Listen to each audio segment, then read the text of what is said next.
Vous en avez marre de faire du sport seul ? Votre coéquipier préféré n'est plus disponible aussi souvent que prévu ? J'ai la solution. Je suis ravie de vous parler de Smatchy, une application mobile qui vous connecte avec d'autres sportifs près de chez vous. Que vous soyez amateur ou sportif confirmé, Smatchy propose des fonctionnalités pensées pour vous. Un algorithme qui vous connecte avec des personnes partageant votre pratique, ou bien la possibilité de rejoindre ou d'organiser vos propres événements. Alors si vous avez envie de sortir de votre routine, de rencontrer de nouveaux partenaires ou simplement de rester motivé dans votre pratique sportive, téléchargez Smatchy dès maintenant. Petit bonus, c'est 100% gratuit.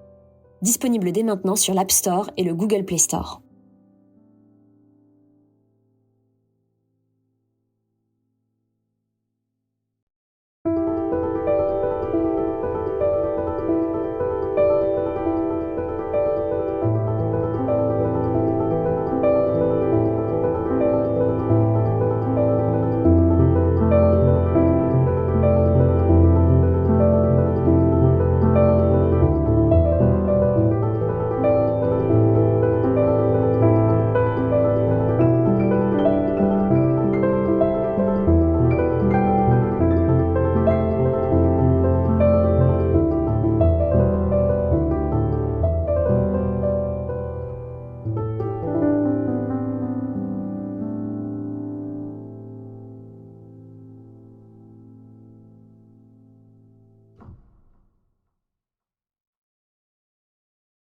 Bienvenue à toutes et à tous dans un nouvel épisode de Parlons de votre mental.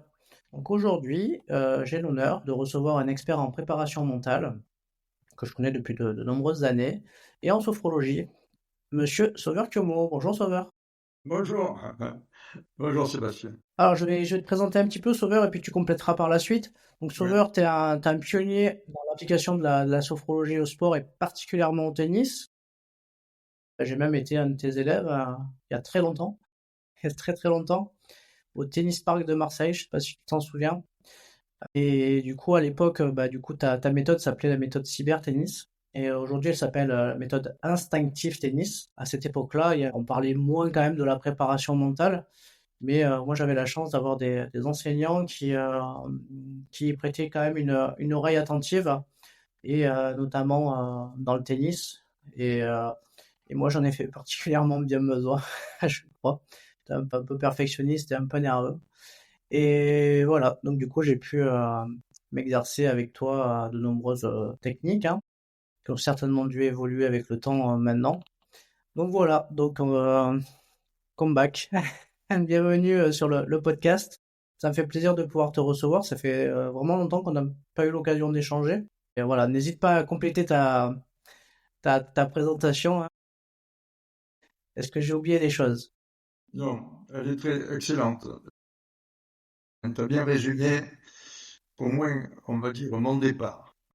Comment j'ai commencé. Alors pendant l'émission là, j'aimerais qu'on aborde du coup ton parcours, qu'on reparle un peu de cette méthode instinctive tennis, de préparation mentale et puis d'application pratique.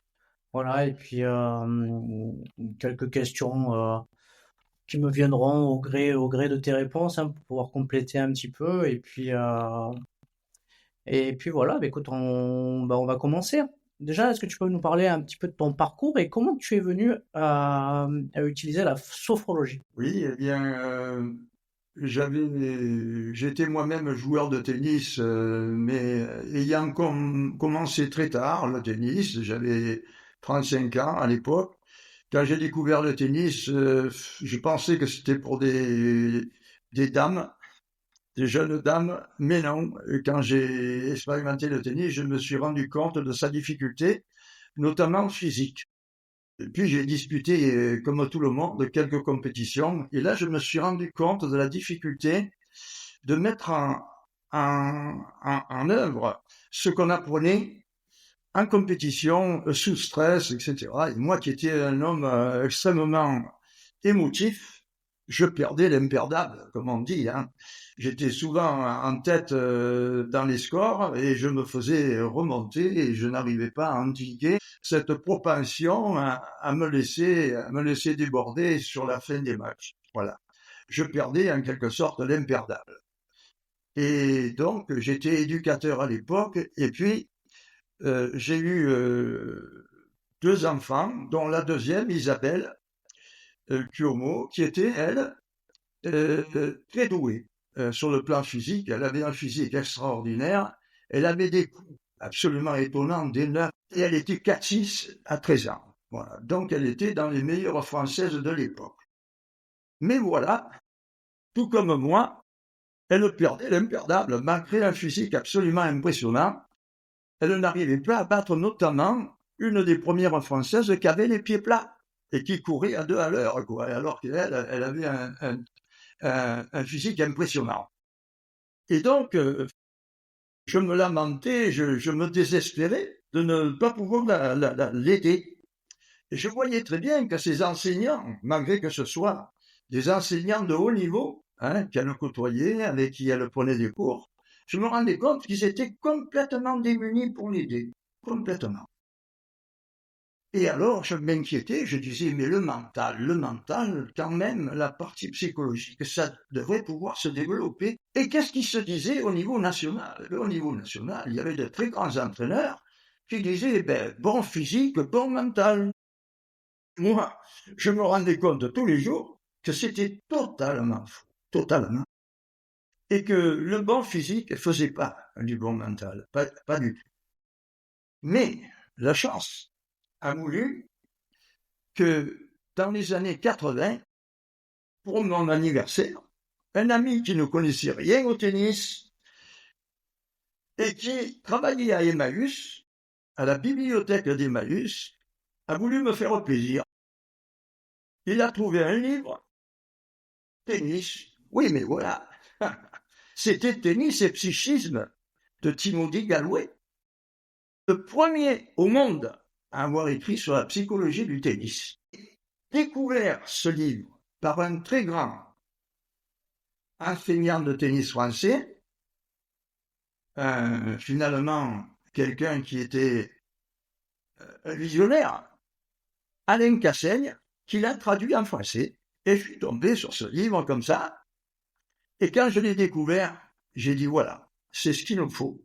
Mais c'était les années 80. C'était les années 80. J'ai commencé un petit peu à travailler là-dessus avec ce livre. Je me suis rendu compte de sa puissance. Mais ce n'était pas une méthode. Ça parlait du moi, du surmoi, de la pensée, du rôle de la pensée.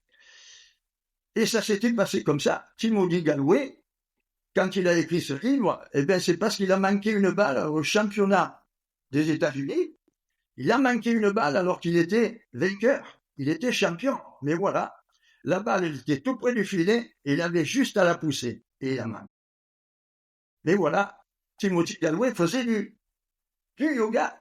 Et il a commencé à s'interroger, Timothée. Mais pourquoi j'ai fait cette erreur alors que j'aurais pu la mettre 10 000 fois à l'intérieur? Et c'est là qu'il a compris. C'est parce que j'ai pensé au moment où je lui ai joué. Donc, Timothy Gallwey, puisqu'il s'est interrogé sur cette erreur, il est devenu un des plus grands entraîneurs américains. Et il a formé notamment Brad Gilbert, il a entraîné de très grands joueurs, Sampras, Agassi, etc. Et moi, j'ai été en possession de cet ouvrage et la chance a voulu que je suis parti très tôt à la retraite, à 53 ans. Et là, je me suis dit, mais tu vas faire quoi? Tu vas faire quoi à la retraite? Parce qu'on s'interroge, on est plein d'activités et puis d'un coup, on n'a plus rien. Et bien là, je me suis dit, non, Sauveur, tu vas continuer. Et c'est un rêve qui m'a déterminé, hein. C'est bizarre le rêve, mais j'ai rêvé à une semeuse. Et le symbole de la semeuse, c'est la connaissance. Voilà, hein, c'est acquérir de la connaissance. Je me suis dit, Sauveur, il faut que tu acquières de la connaissance. Et tu vas faire quoi? Eh bien, tu vas faire de la naturothérapie. Et j'ai commencé là avec un très grand de la naturo, un des meilleurs mondiaux, Passebec. Passebec, c'était le père de la psychosomatique naturelle et des 7 facteurs naturels de santé pour soigner, y compris les cancéreux, y compris. Voilà. Rien ne lui échappait à Passebec. Mais dans ces 7 facteurs naturels de santé, il y avait la sophrologie. Et lorsque je l'ai découvert, j'ai dit, enfin, ça a fait vraiment une illumination. quand j'ai vu ça, j'ai dit, mais c'est pour le tennis, c'est pour ma fille Isabelle. Voilà. Alors, quand j'ai découvert la sophrologie, je me suis dit, c'est exactement le timing du tennis. Parce qu'il y a l'action, il y a la récupération de l'action, il y a la gestion du stress, il y a la conscience corporelle. Et il faut mettre ça à la portée de tous. Mais c'était, on va dire, les années 85, 87. Voilà, 87, à peu près. Et là, j'ai commencé à travailler sur moi-même avec ce livre, donc de Timothy Gallwey, Tennis et psychisme. J'ai travaillé 10 ans sur ce livre. Et en 96, j'ai écrit mon premier livre, Tennis et dynamique mentale, 1996. Mais qu'est-ce que j'en ai fait? Eh bien, ce livre, je l'ai annoncé à 3000 responsables du tennis français. 3000. La Ligue, la Fédération, tout le monde, les enseignants professionnels, les comités. J'ai arrosé tout le monde. J'ai passé 2 ou 3 mois de ma retraite pour envoyer 3000 lettres. Vous savez combien de réponses j'ai eues? Une réponse. Ah oui, une. C'est déjà... C'était Michel Dechy. Michel m'a répondu et il m'a dit, Monsieur Curmont, je veux acheter votre livre. Ah, mais j'ai dit, mais moi, je suis un petit joueur. Je suis 32. Et il m'a dit, monsieur, voilà un homme intelligent. Le mental, c'est pareil pour tout le monde. On peut être 32 et numéro 1 mondial. On a le même mental. Exactement le même. Donc, je vous prends votre livre pour Nathalie Dechy, qui, elle, vraiment était émotive. Elle perdait des matchs imperdables aussi. Hein.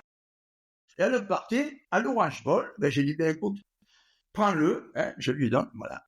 Et je continue à travailler. 96, donc 3000 livres, 3000 lettres, voilà, une seule réponse. Et je continue, je ne me décourage pas.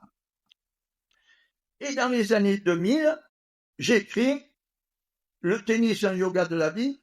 Pourquoi? Parce que je m'inspire d'Aurobindo. C'est le père Aurobindo. Celui-là. Voilà. Le tennis en yoga de la vie, inspiré d'Aurobindo. Qu'est-ce qu'il a fait Aurobindo? Il a dit, toutes les activités de vie peuvent être un yoga. Et donc, qu'est-ce que je fais? Ben, je dis, voilà, j'utilise le tennis comme un yoga. C'est-à-dire, en me concentrant, en arrêtant la pensée, en étant capable d'en faire une méditation active. Et là, je me suis rendu compte qu'exactement, lorsque je ne pensais pas, je jouais mieux que quand je pensais. Et quand je me félicitais de bien jouer, eh bien, mon niveau de jeu baissait. Donc, c'était bien un yoga. Et le tennis faisait bien un yo-yo. Lorsque je n'introduisais pas mon ego pour me dire je joue bien, je jouais bien. Mais lorsque je me disais je joue bien, je jouais mal. Hein. Donc, je me suis dit, il faut réfléchir à tout ça. Et j'ai travaillé là-dessus encore. Hein. Et j'ai commencé à entraîner des joueurs. Voilà. J'ai entraîné Charlène Van Est dès 98 pendant 3 ans. Charlène Van Est était une joueuse qui était 15-4 à 13 ans. Elle jetait ses raquettes, elle contestait toutes les balles quand il y avait des arbitrages, etc. Elle avait la hantise de la balle volée et elle ne pouvait pas jouer alors que c'était un diamant sur le plan physique. Hein. Et ses parents toujours derrière, etc. On connaît ça au tennis, hein, les parents qui se projettent sur une femme. Bref. En tous les cas, au bout de 3 ans, elle était championne du monde.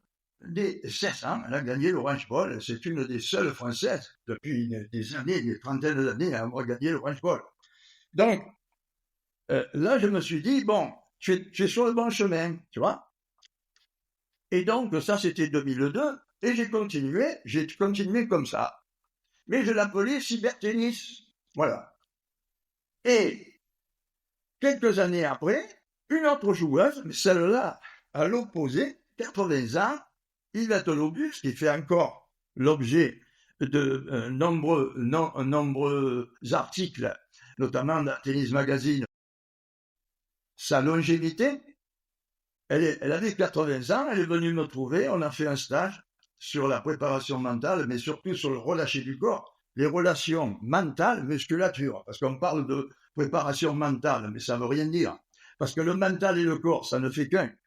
Donc, entraîner le mental, c'est aussi entraîner la capacité de ne pas stresser le corps, de ne pas l'obliger, de ne jamais le mettre en contrainte, de le libérer. Le mental, c'est son travail.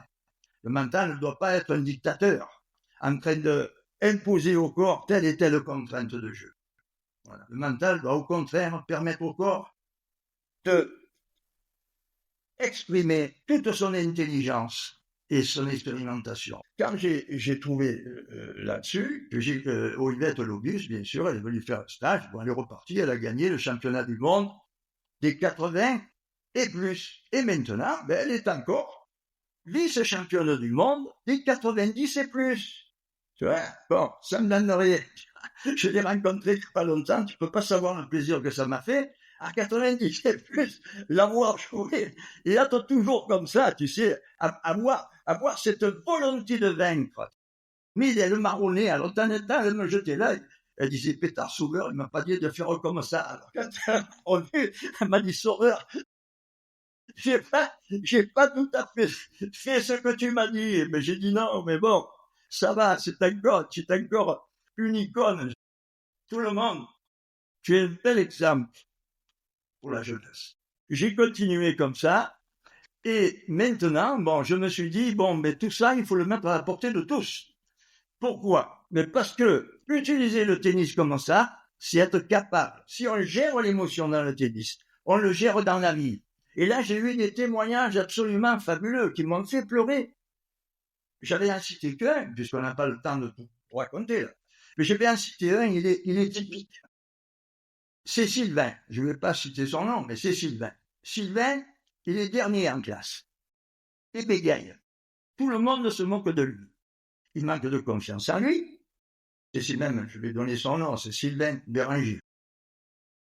Alors lui, il commence dans les années 2007-2008 à suivre mes stages, etc. Il a 8, 9, 10 ans. Et il est dernier en classe. Tout le monde se moque de lui, rigole, se plaisante, le stress. Eh bien, il commence, il fait incentive tennis, à l'époque ça s'appelait tennis, comme tu l'as dit, et il fait des stages. Les stages, il vient à mes conférences, à quelques conférences. Et il a témoigné, il a fait un témoignage au moins de 10 pages. Mais j'en ai pleuré, pourquoi? Mais pas parce qu'il dit, tout le monde se moquait de moi. Je commence à jouer, j'étais 32, je perdais à 33, 34, je faisais des comptes, j'arrivais pas à me concentrer, tout ça. Au bout d'un an, voilà que je fais des pertes à 15 de la deuxième série. Sur le plan de l'école, je suis passé major. De dernier, je suis passé major. Maintenant, j'ai 20 ans, il te dit. J'ai 22 ans. Voilà, j'ai 20 ans, je continue. Je suis premier major à l'université. Et maintenant, je suis docteur en aéronautique. Voilà. Alors, quand quelqu'un te dit ça, tu peux pas abandonner. Tu es obligé de te dire, quel que soit le sport, là, c'est le tennis, mais n'importe quel sport, s'il est utilisé, pratiqué en pleine conscience, sans s'inquiéter du résultat, sans s'inquiéter jamais du résultat, sans jamais viser le résultat, et ça c'est révolutionnaire, qui le dit ça? Faire des compétitions sans s'inquiéter du résultat, mais qui le dit? Eh bien, moi je le dis. Et dans mes méthodes, dans mes conférences, je le dis. Mais pourquoi? Mais parce que le résultat, c'est une conséquence. Si je me concentre à chaque seconde dans l'instant présent, au maximum de ce que je peux donner, on se fout du résultat. Il ne peut qu'être là. Et s'il n'est pas là, eh bien j'apprends, comme disait Mandela. Ou je perds, ou j'apprends. Ou je gagne, ou j'apprends, pardon. Ou je gagne, j'apprends. Et donc, voilà, incentive tennis, ce que c'est. Je le porte à bras le corps jusqu'à la fin de mes temps. Et on vient de créer en Corse un centre pilote avec cette méthode. Et on est stupéfait de voir des jeunes qui perdent leur sang-froid, qui n'arrivent pas à se concentrer en classe, qui des examens sont tout contractés, n'ont pas la capacité d'expression, qu'ils aimeraient avoir ne sont pas heureux dans la vie. Celui qui s'exprime pas n'est pas heureux dans la vie, n'est pas heureux. Donner à l'homme, par le sport, la capacité d'expression, eh bien, c'est un geste humanitaire, c'est un engagement humanitaire. Donc, ce centre instinctif tennis à Omessa Corsica, ça doit être un phare pour moi. Je le vois comme ça, un phare, mais pas en disant oh, nous on est les donneurs de leçons, pas du tout, pas du tout. On est des partenaires. Ceux qui veulent venir avec nous, les parrains du sport, j'ai créé les parrains du sport, pourquoi faire? Eh bien, pour permettre à cela, à cette technique, de pouvoir être intégré dans les activités sportives, quoi qu'elles soient, mais sans surtout s'occuper de la forme sportive, de la technique sportive. Pas du tout, on ne s'occupe pas de ça. On s'occupe de la manière de la mettre en œuvre et de l'éthique pour la mettre en œuvre. Respect d'adversaire, etc., etc., j'en passe. Mais tout ça, mettre en œuvre ce qu'on en prend sans frein, dû au stress, sans frein, dû au manque de confiance, avoir confiance, travailler sur son propre ego, rester toujours humble dans la performance et jamais courber les chines sous la défaite. Ne jamais courber les chines sous la défaite et lever la tête. Essayer de s'élever lorsqu'on est vainqueur. Et ça s'appelle l'équanimité. Et ça s'enseigne aussi là. La capacité de non-jugement. La capacité de gérer l'erreur, de gérer la défaite, de gérer la victoire. C'est ça le mental dans le sport. Il faut savoir gérer même la victoire. Vous avez des gens, oh, ils sont contents trop tôt. Et ils perdent le match après. Voilà, parce que être content, c'est de l'énergie. Et être content, ça veut dire le match d'après, essayer de faire autant. Et c'est le corps qui se met en contrainte et on perd. Vouloir retrouver un match qu'on a gagné, vouloir retrouver les sensations d'un match qu'on a gagné, vouloir jouer comme dans un match qu'on a gagné, on perd. Tout simplement parce que le corps se met en contrainte. Le mental met le corps en contrainte. Il faut parler des états du mental. On parle du mental, mais le mental, c'est plusieurs étages. C'est pas juste la psychologie. Il y a 3 étages, le mental. Il y a le mental de veille, avec laquelle je vais mettre en place une tactique. Il y a le mental concentration, où là, il n'y a plus qu'une seule pensée. Il faut plus du tout penser à la tactique, là. Je me concentre, point. Et il n'y a qu'un objet dans la concentration, un seul objet.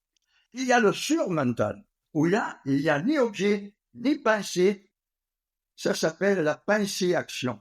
Là, il n'y a plus de temps entre penser à une action et la faire. Ça s'appelle le temps psychologique. Le temps psychologique, plus il est long, plus il y a de stress. Voilà. Dans le tennis habituel, il est trop long, notamment chez les Français, alors n'en parlons pas. Il y a l'intention de jeu, l'action de jeu et le constat de l'action de jeu. Beaucoup trop long. Ça met au moins 1 seconde, 2 secondes, et en 1 seconde, la balle fait 40 mètres. Donc, c'est plus possible de jouer ça comme cela mentalement. Il faut raccourcir le temps psychologique. Il faut travailler dans la pensée-action. Là, c'est un travail, bien sûr, soi. C'est un travail d'entraînement. C'est l'entraînement que nous faisons. Ok. Bon, alors, du coup, merci pour ton parcours. On a compris, du coup, comment tu étais venu à la Sophro. Donc, du coup, par le biais de ta fille, et puis toi au départ aussi. Pourquoi du coup, tu as cherché à développer une méthode pour t'aider toi, ta fille, et puis après, les autres qui sont venus en chemin. Donc, du coup, tu as pu expérimenter plein de choses. Hein. Tu as oublié quand même pas mal de joueurs qui sont passés dans tes mains et de joueuses. Hein. Il y en a eu d'autres. J'en ai à l'esprit, mais bon, on va pas aller. Mais il y a des centaines, bien sûr. Il y en a eu beaucoup. Donc, tu nous as expliqué du coup comment tu avais pu du coup associer la sophro au tennis. Quels sont les principaux blocages mentaux que tu rencontres chez les sportifs? Alors, les blocages mentaux, le principal blocage mental, c'est le manque de confiance, c'est-à-dire la peur de perdre. Les joueurs ont souvent plus peur de perdre qu'envie de gagner. Alors la peur de perdre t'amène toujours à perdre. Voilà, tu peux pas gagner si tu as peur de perdre, parce que l'inconscient croit que tu veux perdre. Donc il va toujours te pousser vers la défaite. Donc travailler là-dessus, c'est travailler sur la mémoire émotionnelle du joueur. Parce que ça, on n'en a pas parlé, mais je veux dire, si on en parle, on en a pour des heures. Hein. Et il se crée, chez la mémoire du joueur, il se crée une mémoire émotionnelle, et les principaux blocages, ils sont là. Mémoire émotionnelle du joueur. Alors, quelles sont ces mémoires? Eh bien, la mémoire, la peur de perdre, la bête noire. Celui qu'on... Souvent, un joueur, il vient, il me dit, Sauveur, celui-là, il joue moins bien que moi, j'arrive pas à le battre. Bien, c'est ta mémoire. Hein. Donc, il faut travailler sur ta mémoire de ce joueur. Tu ne l'aimes pas. Tu n'aimes pas son jeu. Or, vaincre un joueur, ça commence par l'accueillir. Si on n'aime pas un joueur, on ne peut pas jouer avec lui. Hein. Donc, le premier travail, c'est de l'accueillir. Si tu n'accueilles pas un joueur, il ne peut pas rentrer sur le court, même à la limite. Tu fermes le court, il ne rentre pas, tu ne peux pas jouer. Donc, l'accueil. Et s'il a un mauvais jeu, un jeu qui te gonfle, que tu n'aimes pas, eh bien, c'est l'accueillir. Bon, alors déjà ça, la bête noire. Les remontées fréquentes au score, ça on le voit sur des grands joueurs, notamment Gasquet par exemple, il gagne le premier set très facilement, et le second, en général, second, troisième, il a des difficultés. Bon, mais pourquoi? C'est encore une mémoire émotionnelle, on l'a souvent remonté, il a eu des émotions négatives quand on l'a remonté, ces émotions se sont fixées en mémoire, et chaque fois qu'il retombe dans des situations semblables, ils seront remontés, même 100 fois. S'il ne travaille pas sur cette mémoire, alors ça c'est un travail, effectivement, c'est le mien, je bosse là-dessus. Hein. Mais là, ça peut se produire chez n'importe quel joueur, même un numéro 1 mondial, un numéro 2. Bon, c'est arrivé à Garcia il n'y a pas longtemps. Garcia, toute très belle joueuse qu'elle est, et même sur le plan psychologique, c'est quelqu'un de gentil, de bien, mais à un moment donné, quand tu fais une série de défaites et que tu les mémorises avec des émotions négatives, je dis négatives alors qu'il n'y a pas de négatif, dans mon esprit il n'y a pas de négatif, mais des émotions on va dire de déconvenus. Tu n'aimes pas perdre. Oui, mais plus tu n'aimes pas perdre, plus tu vas perdre. Le problème est là. Pourquoi? Si tu n'aimes pas perdre, tu vas imaginer une émotion de défaite,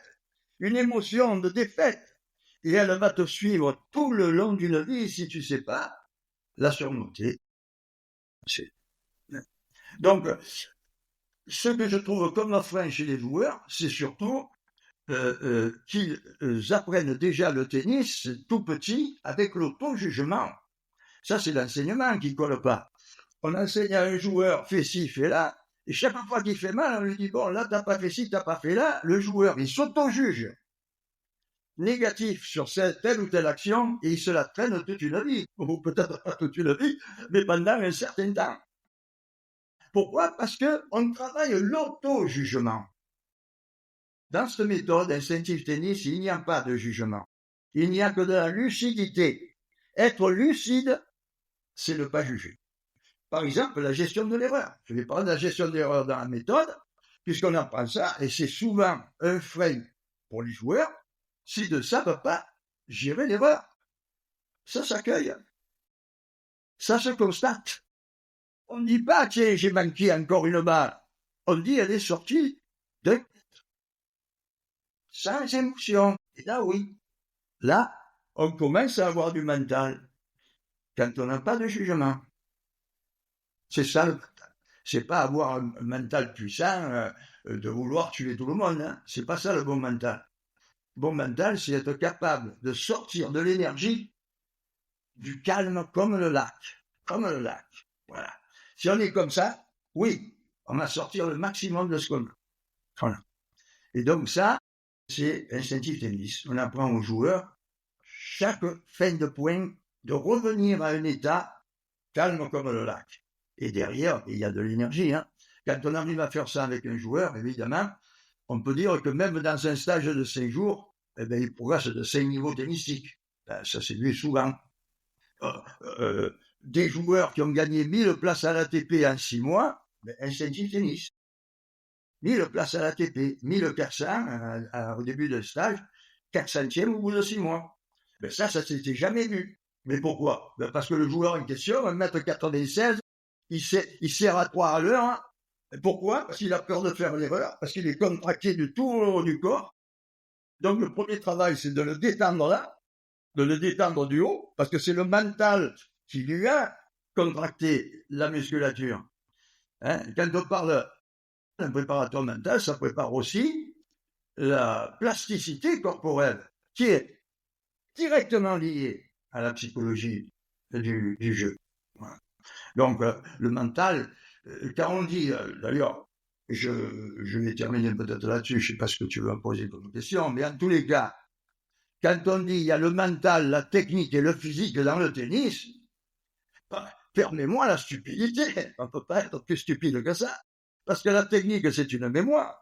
Et cette mémoire, elle ne peut pas sortir si j'ai une mémoire des émotions de certains coups. Ils ne sortiront pas. Hein.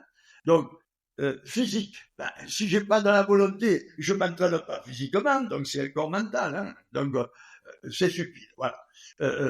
Le joueur de tennis, c'est une armurerie entre toutes les facettes de son jeu et de ses capacités. C'est pour ça que j'ai appelé ça, moi, et je le mesure par un coefficient, c'est l'expression tennistique. L'expression tennistique, c'est la capacité chez un joueur de mettre en œuvre ses capacités psychiques, mentales, physiques, dans une même direction, la performance.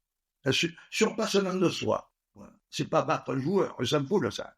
C'est aller au bout de soi, de son tennis. Ouais. Ok, de son potentiel, quoi. Ok. Est-ce que tu as pu œuvrer, expérimenter avec d'autres sports ou dans des domaines de la vie? Comment tu dis? Est-ce que tu as pu œuvrer en dehors du tennis vers d'autres sports ou dans d'autres domaines de la vie quotidienne? Dans d'autres sports, oui, puisque j'ai préparé des athlètes, notamment bon, des golfeurs, des basketteurs, des karatékas. Oui, dans d'autres sports, c'est transposable. Tout ça est transposable. Alors, dans la vie, bien sûr, parce que ceci m'a amené à beaucoup d'activités, on va dire presque paranormales. Hein. C'est un peu gênant d'en parler là, parce que c'est pas l'objet. Hein. Mais notamment la capacité de magnétique, la capacité de magnétiser, s'auto-magnétiser ou magnétiser quelqu'un ou un animal. Eh bien, il faut de la concentration. Faire certaines techniques de guérison un peu, on va dire, énergétiques, comme le Reiki, il faut de la concentration. Il faut être capable de se calmer une douleur par un système qu'on appelle le V2Spray, qui est un système ostéopathique, auto-ostéopathique. On peut se soigner des douleurs, on peut éviter des inflammations avec 3 doigts en se concentrant. Voilà. Donc oui, j'ai transposé toute cette capacité de concentration et de maintien d'attention profonde et surtout d'imaginaire, parce qu'on n'en a pas parlé. Mais programmer un prochain match, on peut le faire par l'imaginaire, on n'en a pas parlé, mais ça fait partie, bien sûr, de la méthode où on apprend aux joueurs à être capables d'imaginer un comportement en compétition, d'imaginer un changement, même de comportement. Hein. C'est ce qui rend l'homme libre, d'ailleurs, ça s'appelle l'image de soi. D'ailleurs, ma conférence de dimanche, eh bien, c'est une transposition de cette méthode dans la vie courante. Ça s'appelle la santé de la vie, la santé et la vie au temps présent, en pleine conscience. Donc, on travaille la pleine conscience qui est finalement une, comment dirais-je, une méditation active. Qu'est-ce que c'est que la méditation active? C'est la capacité de méditer dans l'action. Et il n'y a rien de meilleur pour l'occidental. Parce que l'occidental, c'est pas un passif. L'occidental a besoin d'action. Mais il lui manque, s'il a besoin d'action qui reste dans sa pensée, il va être encore sous contrainte. Et jamais il va reposer son mental, jamais il va reposer son psychisme. Or, s'il fait de la méditation active, il a les deux. Il a l'action et la méditation, la capacité de rester au temps présent. Oui, bien sûr que je l'utilise maintenant dans des conférences pour le bien-être. Bien-être, bien sûr. La gestion de la maladie, par exemple.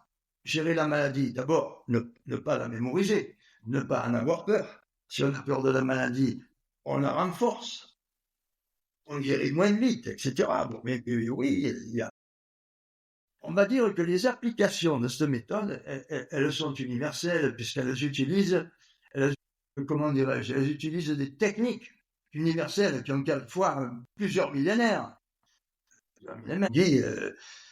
Un yogi, par exemple, c'est quelqu'un qui est capable de rester concentré 3 heures. Mais un joueur de tennis qui vraiment se concentre, c'est un grand yogi. Voilà. Mais il y en a peu.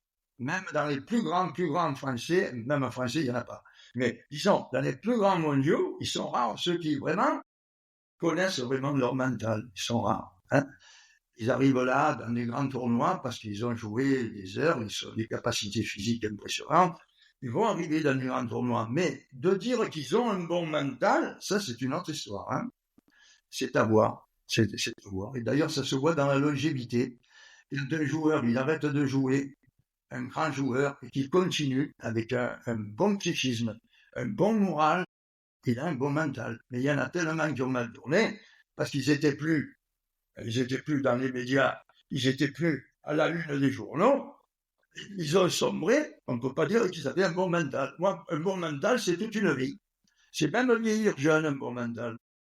Ouais, tu parlais de la maladie, là justement aujourd'hui c'est la journée de lutte contre le cancer. Je pense que, il faut beaucoup de mental pour surmonter cette Bien épreuve. sûr, bien sûr que ça joue énormément. D'ailleurs, nombreuses de ces maladies épouvantables sont dues au stress. Ouais.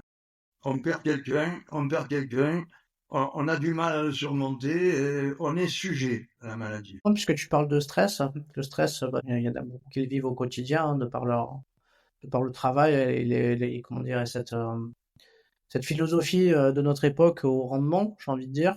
Oui. Euh, Qu'est-ce que tu conseilles, toi, aux auditeurs, aux auditrices qui nous écoutent pour arriver à le maîtriser, ce stress? Le stress, tu veux dire de la vie professionnelle, Ouais. eh bien, il faut travailler ce que je disais, le non-jugement, parce que qu'est-ce qui se produit là-dedans? Il y a des jugements. Voilà, je juge ceci contraignant, cela contraignant. Il faut être lucide, sans jugement. Voilà. Et voir les choses telles qu'elles sont, sans y mettre des connotations négatives. Parce que qu'est-ce qui se produit souvent? Il faut que je fasse ça, contrainte de plus, il vient un certain stress, une certaine fatigue, etc. Et donc, être capable de voir les choses telles qu'elles sont, sans jugement, et sans distance avec la chose, vraiment comme si on était la chose. Hein. C'est pour ça que je prône la pleine conscience, parce que quand on travaille la pleine conscience, on rentre dans un domaine mental, bon, que certains ont usurpé, ça s'appelle l'amour universel. Cet amour universel, c'est la capacité d'être avec toute chose, comme si on était en harmonie avec toute vie, etc. Et il est là une joie intérieure. Voilà, il faut faire naître en soi une joie intérieure. C'est pas des trucs. On ne peut pas donner des trucs, tu vois. C'est travailler sur soi, être capable de travailler le non-jugement et voir les choses telles qu'elles sont, sans les changer. Voilà. Ça veut dire qu'on peut le travailler. Tiens, je vais citer une carte. Comment résoudre ça? Bon. Eh bien, c'est quand même une petite activité par jour, ne serait-ce que 15 minutes. Moi, comment j'ai fait? J'ai mis mon portable là, mon téléphone. Toutes les 2 heures, j'ai marqué un quart d'heure de pleine conscience dans ma vie. Et qu'est-ce que j'ai fait? Ça sonnait, je me mettais en pleine conscience. Ça veut dire que je soulève ça, mais avant de la soulever, j'imagine que je la soulève. J'imagine que je la soulève. Qu'est-ce que fait le corps à ce moment-là? Il se met exactement dans la tension pour la soulever. J'ai pas de stress en la soulevant. Même ce serait un poids de 60 kilos, si j'imagine que je le soulève là-dedans, c'est 2 fois moins. Donc, travailler la pleine conscience. Il n'y a pas de truc. Comment permettre à quelqu'un de ne pas avoir de stress dans son travail, etc. Il n'y a pas de truc. Et même des pilules, on ne peut rien donner, ne serait-ce qu'un travail sur soi. Et ce travail est très rapide. Il ne faudrait pas croire que c'est quelque chose qui va mettre des années. Parce que cette vérité-là, ça peut s'acquérir à la seconde. C'est pas quelque chose qui demande un temps infini. Pas du tout. Pas du tout. Bien sûr, il faut un guide. Il faut quelqu'un qui soit capable de passer cette passion de vivre au temps présent. Voilà, hein, c'est une passion. Et on n'y arrive pas toujours. Moi-même, pourtant, je m'entraîne depuis des années, et ben, je suis toujours en train de bosser. Je suis encore en train de travailler là-dessus. Et ça fait 40, 50 ans que j'ai découvert cette méthode et que je travaille dessus. Je suis pas arrivé. Je viens de faire un match. Tiens, à 85 ans, je continue à faire des ITF, des tournois internationaux, de m'entraîner. Mais est-ce que je suis arrivé, ne serait-ce qu'à me concentrer 3 heures? Non. Non, je suis pas arrivé. Il m'arrive de rester demi-heure, 3/4 d'heure, 1 heure concentré, et là, mon tennis, il monte d'un coup. Mais qu'est-ce qui se passe là? Mais j'ai pas de stress. Je vis au temps présent, je ressens tout mon jeu. Un plaisir immense. C'est pas un truc. Je peux pas dire à un mec, voilà, fais si tu vas y arriver, mon pote. Pas du tout. C'est pas quelque chose d'une seconde. Je peux pas conseiller des personnes. Je ne pourrais que les accompagner si à un moment donné, oui, on pouvait passer 4-5 heures ensemble, je pense que je pourrais les aider, tu vois. Mais de dire un truc, non, il n'y a pas de truc. Les gens cherchent souvent des petits trucs comme ça, qu'ils pourraient mettre en œuvre en quelques minutes. Non, ça n'existe pas. Il y a un travail sur soi qu'il faut faire. Mais c'est rapide. Alors, on parlait de ta méthode là. Si on résume la méthode instinctive tennis, c'est quoi les principes fondamentaux et les bénéfices que l'on observe systématiquement? Alors, les fondamentaux, c'est être capable de respirer. Voilà. Dans la vie, la respiration, c'est l'essentiel du mental. C'est l'oxygénation, c'est la lucidité. Et dans cette méthode, on va s'en servir comme d'objet de concentration. Voilà. Ça va être l'objet de la concentration. On va fixer l'attention là-dessus et on va laisser jouer le joueur sans penser à la balle, sans penser à la technique, en pensant à rien sauf à sa respiration. Et là, on va observer déjà des phénomènes étonnants. Le joueur se libère. Voilà. Donc, on va dire que on va travailler d'abord la concentration, ça c'est le point fort. Ensuite, on va travailler l'autonomie, la conscience du corps dans l'action. Dans une action tennistique, eh bien, très souvent, il y a trop de tension. Le joueur est sûr dans sa musculature. Il consomme énormément d'énergie et il joue pas juste. Voilà, il joue pas juste. Donc, on va lui apprendre à être conscient de son jeu au niveau du tonus musculaire. Voilà. Après, qu'est-ce qu'on va lui faire? Eh bien, on va lui faire prendre conscience des ancrages au sol. Comment il s'ancre? Comment il prend son énergie du sol? Comment il avance sur la balle en se servant du sol, etc. Après, on va faire une concentration visuelle. On va se concentrer là sur la balle. En se concentrant sur la balle, on va apprendre à travailler l'imaginaire et apprendre et utiliser le surapprentissage, c'est-à-dire à multiplier par 10 la vitesse d'apprentissage technique. Parce que dans la méthode instinctive tennis, il n'y a pas que du mental. Il y a aussi l'apprentissage technique beaucoup plus rapide que dans une méthode classique. Pourquoi? Parce qu'on utilise 1. La détente, la relaxologie, 2. La visualisation, et 3. La concentration. C'est un triptyque. Quand les gens me disent on fait de l'imaginaire, ça ne veut rien dire. Si on imagine comme ça, toujours on imagine ce qui arrive de plus. Mais il faut l'ajouter avec d'autres ingrédients. Hein. C'est l'imaginaire. Et là, tout le monde se dit imaginaire, parce qu'ils l'ont lu, hein, mais ils l'ont jamais expérimenté. Souvent, quelquefois oui, mais souvent non. tout le monde dit imaginaire, tout le monde en parle. Ouais, mais l'imaginaire, c'est pas rien. L'imaginaire, ça ne peut se pratiquer que sous des courants électroencéphalogrammes, des courants alpha. Si j'arrive pas à atteindre ces courants pour imaginer, ça n'a aucun sens, hein, d'accord? Donc, il faut travailler sur l'imagination active. Alors là, d'accord. Là, c'est puissant. Et c'est ce qu'utilise Incentive Tennis. Ok. Et du coup, quels sont les bénéfices que tu observes chez tes pratiquants quotidiennement? Alors, les bénéfices, c'est la capacité de s'isoler des résultats et donc de pouvoir jouer sans contrainte, sans aucun stress d'atteinte du résultat. Et deux, être capable de produire le maximum de ce qu'ils ont appris. Dans le tennis habituel, avec un enseignement classique, le joueur, à 80%, quand il arrive en compétition, il baisse au moins de 40% son expression. 45 ans, parce qu'il est sous stress. Quand il s'entraîne, il y a d'ailleurs des champions de l'entraînement, on dit, celui-là, il est super à l'entraînement, ouais, mais quand il arrive en compète, il tombe de 40%. Là, il ne tombe plus. Même au contraire, ils vont jouer mieux en compétition qu'à l'entraînement. C'est ça déjà la différence. Alors, après le joueur, qu'est-ce qu'il obtient? Il obtient que il prend du plaisir à jouer. Alors, s'il prend du plaisir à jouer, il va de plus en plus aimer la compétition. Et pour cela, moi, je recommande de jamais saturer le joueur en entraînement. C'est-à-dire que pour certains qui font avec des enfants 15 heures par semaine, je leur dis stop. 7-8 heures de tennis pour un enfant, c'est largement bon si c'est fait en profondeur. Voilà. Pourquoi? Parce que dans un tennis classique, on apprend par la répétition. Oui, mais par la répétition, ça use. Il faut des milliers de coups droits pour apprendre le coup droit. Pas dans cette méthode. Dans cette méthode, on apprend de manière profonde quelques gestuels. Il n'y a pas besoin de faire ça machin.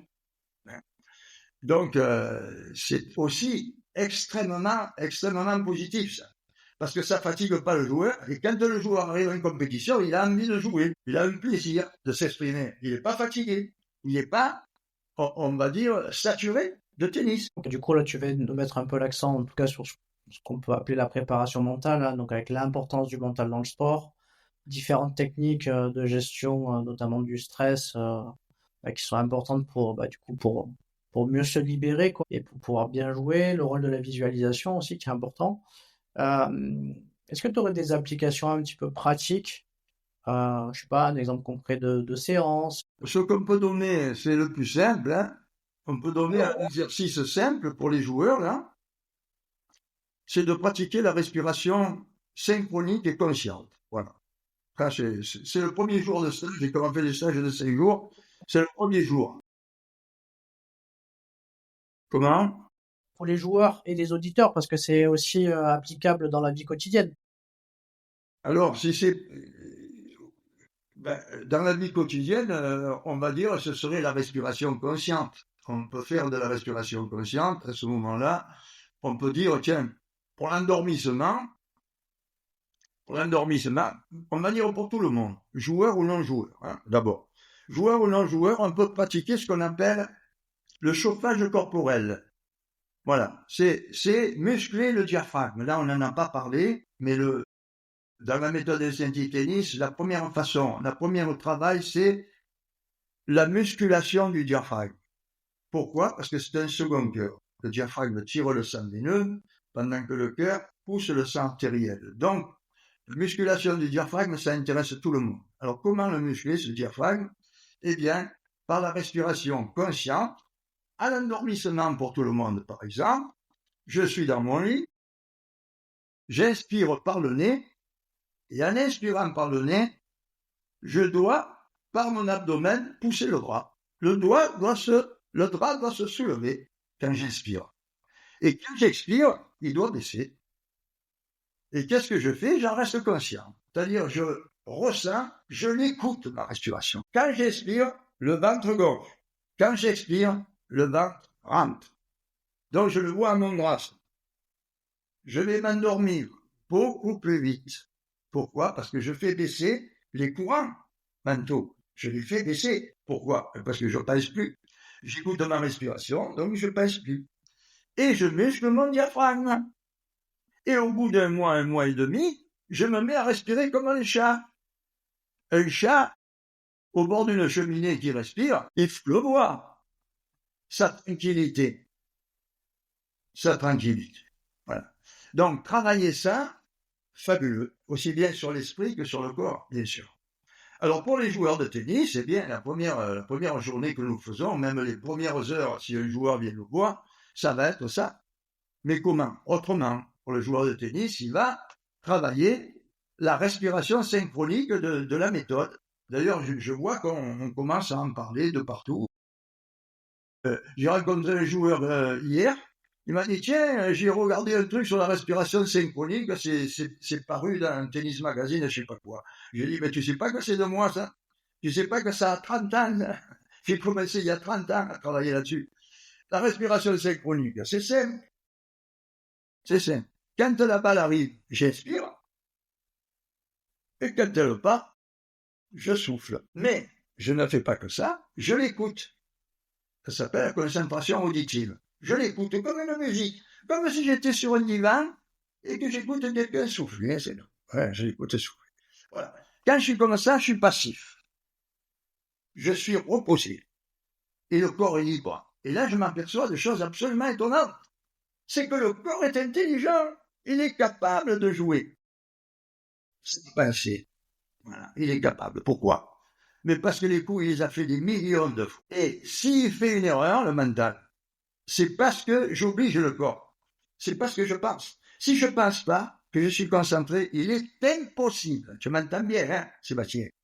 Il est impossible de faire une erreur non provoquée, si je suis concentré. Impossible. Toute erreur non provoquée est une erreur mentale. C'est parce qu'au moment de jouer, j'ai une pensée. Elle peut être d'ailleurs pas forcément bien ancrée, la pensée, mais elle est dans l'arrière du cerveau. Elle arrive. Et elle me permet pas de jouer juste et je fais l'erreur. Mais 100 fois, 1000 fois, des millions de fois, je l'ai prouvé aux joueurs.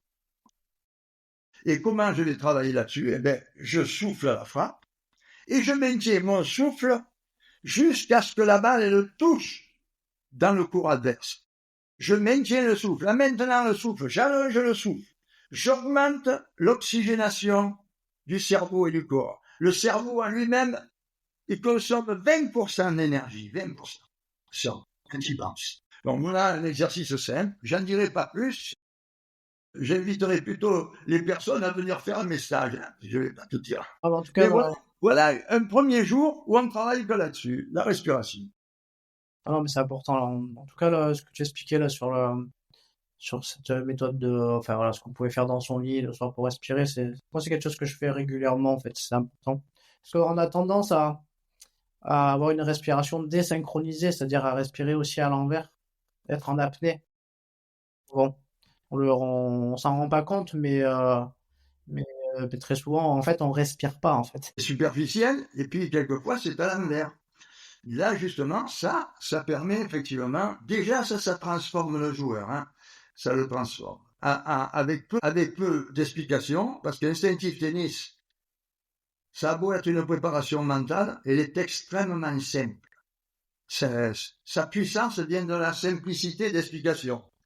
Il y a beaucoup de ressentis, beaucoup d'expérimentation et peu de paroles. C'est sa puissance. Pour conclure, j'aimerais bien que tu nous dises un petit mot sur... c'est un vieux souvenir que j'ai, mais je l'ai toujours gardé en tête, notamment pour aider à la concentration.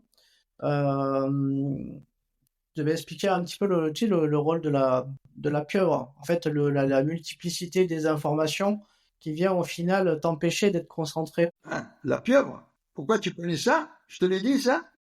Oui, je m'en souviens. Ça, oui, mais ça, je l'ai fait une fois, je le racontais. L'ego, c'est une pieuvre.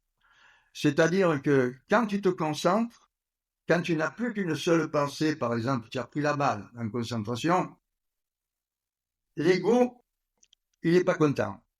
Parce que l'ego, c'est un moulin à penser, c'est un peu comme un moulin à café qui n'aurait plus de café. Donc, il sert à rien. Et l'ego qui n'a plus de pensée, il sert à rien, il n'existe plus. Et il essaie de se rétablir. Voilà. Et je l'ai comparé à une pieuvre. C'est-à-dire que tu enlèves une patte, mais il y en a 3 autres qui s'approchent. Il est extrêmement difficile à mettre dans la boîte, parce que quand tu te concentres réellement, tu le mets dans une boîte à outils.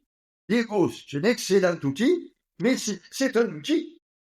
La grosse difficulté de l'humanité, c'est les gens se prennent pour leur ego, mais ils ne sont pas leur ego. L'ego, c'est un outil. Voilà. Alors, quand tu comprends ça, tu le mets dans la boîte. Mais il n'est pas content. Et dès que tu te dis, ne serait-ce que je joue bien, tiens, je suis concentré, je joue bien, il se rétablit immédiatement. Et c'est pour ça que je l'ai comparé à une pieuvre. Il se rétablit immédiatement. Et là, de suite, tu vois ton jeu qui baisse de 80%, 70%. Il baisse. Et là, je me suis dit, non, mais il faut que tu le racontes. Alors, un jour, je le dis à un gamin, il va avoir 12-13 ans. Et je lui dis, tu vois, c'est une pieuvre. La pensée, l'ego, c'est une pieuvre, il faut la mettre dans la boîte, tout ça. Alors, il me dit, ok, Sauveur, il va faire un master des jeunes, là, à la Ligue. Et il joue. Et ma foi, on le fait jouer contre les petits meilleurs jeunes entraînés par la Ligue. Il est en train de les battre. Manque de peau. Je ne sais pas si c'est volontaire ou non. Mais au milieu du match, un responsable veut passer la traînée, tu sais, égaliser le cours interrogatus, que ma foi, ça me semble étonnant, tu vois, comme plein de matchs, on arrive, on prend là un match. Hein. Et le petit, qui était en train de gagner, il se déconcentre. Et il m'appelle le lendemain. Alors j'ai dit, alors, qu'est-ce que tu as fait dans ton master? Eh ben, j'étais en train de gagner. Ah bon? Et alors, figure-toi qu'en plein milieu, ils sont venus passer le filet et tout. Et tu sais quoi? Sauveur, tu sais quoi? La pieuvre m'a repris. Alors ça, je le garde en mémoire. Tu vois. La pieuvre m'a repris, voilà. Incroyable. Ok, ouais, c'était la petite histoire. Ouais, non, mais je m'en souviens bien de la pieuvre. Ouais, effectivement. De l'expliquer, notamment sur les problèmes de concentration et puis l'utilité du coup de la respiration consciente pour pouvoir aussi éliminer la pieuvre. Je ne sais pas que tu t'en souvenais de ça, tiens. Si, c'est quelque chose que je m'applique à moi assez régulièrement. Donc en tout cas, Sauveur, merci d'avoir partagé ton expertise avec moi et puis les auditeurs et les auditrices du podcast. Si on souhaite en savoir plus sur ta méthode, où est-ce qu'on peut te retrouver? Et on peut me retrouver sur déjà les parrains du sport, sur cybertennis.fr. Ok. Bon, en tout cas, Cybertennis, ça se tient, hein, il n'y a pas de tirer. Cybertennis.fr, on tombe sur mon site et il y a, à un moment donné, prendre contact. On prend contact avec moi et à ce moment-là, j'ai la possibilité, donc c'est en Corse, mais on peut faire des week-ends, des stages, etc., sur le centre pilote de cette méthode. Alors oui, on peut espérer améliorer son mental, ça je le certifie et je l'assure. Il n'y a pas d'échec. Il ne peut pas y avoir d'échec parce que à partir du moment où je travaille ma concentration, où je travaille ma capacité de revenir à l'instant présent, de revenir en détente complète, je ne peux que progresser. Il n'y a pas d'échec. Ok, écoute, merci beaucoup. Donc avant de nous quitter, un petit rappel qui me tient à cœur. Donc si vous appréciez Parlons de votre mental, donc le podcast, prenez juste 30 secondes de votre temps pour laisser une évaluation à 5 étoiles, en tout cas sur votre plateforme d'écoute préférée, donc Spotify ou Apple Podcast ou les autres. Voilà, c'est un geste assez simple, mais c'est précieux car ça permet d'avoir de la visibilité. Voilà. En tout cas, merci pour votre écoute, à toutes et à tous. Et je vous dis à bientôt pour un nouvel épisode. À bientôt.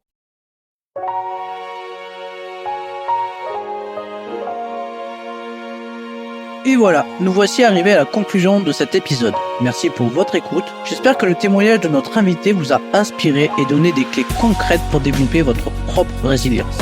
Au cours des prochaines interviews, nous continuerons à vous offrir une boîte à outils complète pour transformer vos épreuves en tremplin vers le succès. Mais le voyage ne s'arrête pas ici. Pour continuer à progresser dans votre mindset, n'hésitez pas à réécouter certains épisodes ou à me contacter directement. Ma porte est ouverte pour répondre à vos questions sur la préparation mentale. Je vous dis aussi à bientôt sur les réseaux sociaux du podcast pour de nouveaux contenus, quiz, défis mentaux et autres surprises, ainsi que la newsletter. Souvenez-vous que la lumière triomphe toujours des ténèbres dès lors que nous choisissons de persévérer. Alors, gardez confiance en vos rêves et à très vite pour de nouvelles aventures ensemble.